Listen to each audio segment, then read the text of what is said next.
हे पहा, आता आमची ही ज्वारी आहे, ह्या ज्वारीला पण आम्ही थोडंसं खत थोडंसंच प्रमाणात वापरून पाहिलेलं आहे. तर उत्कृष्ट अशी ज्वारी आलेली आहे. कंस पण पहा किती भारी पडलेली आहेत. आणि आपल्या शरीराची काळजी आपणच घेतली पाहिजे. लोक कुठं चाललेत, कुठं वरखत वापरतात, शेतीचं नुकसान करून घेतात. पहा, कंस अगदी सुंदर ज्वारी आलेली आहे. आणि आम्ही खूप पण वापरलेलं नाही आहे. अगदी मोत्यासारखी कंस आलेली आहेत. पहा, हे ज्वारीचं पीक. तर ही आमची गांडूळ खत जिथे आहे तिथलाच मी सीन घेतलेला आहे. तर आमच्या गायी आहेत आणि आम्ही जे शेतामध्ये गांडूळ खत प्रकल्प केलेला आहे.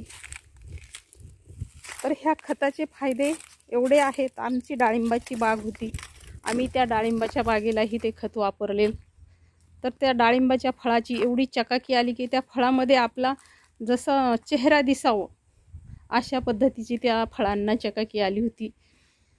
आणि इतर पालेभाज्यांनाही आम्ही वापरतो. तर आपण ते खत वापरण्याचं कारण सांगायचं की वर खताने तात्पुरती फळं येतात. तुम्ही पहा, आत्ताची फळं जर आणली ना तर ती फळं पालेभाज्या 2 दिवस टिकत नाही. तुम्ही फ्रीजमध्ये ठेवली तरी खराब होतात.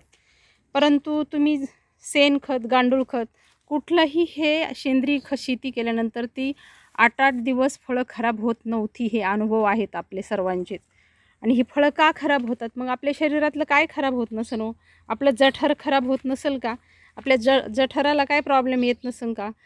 जर ही फळं वर सडतात आपोआप, 2 दिवसात कोथिंबीर सडून जाती, वांगी सडून जातात, बटाटेसुद्धा सडतात. मग आपल्या शरीराचं काय होतं हा कोणी विचार केला का हो?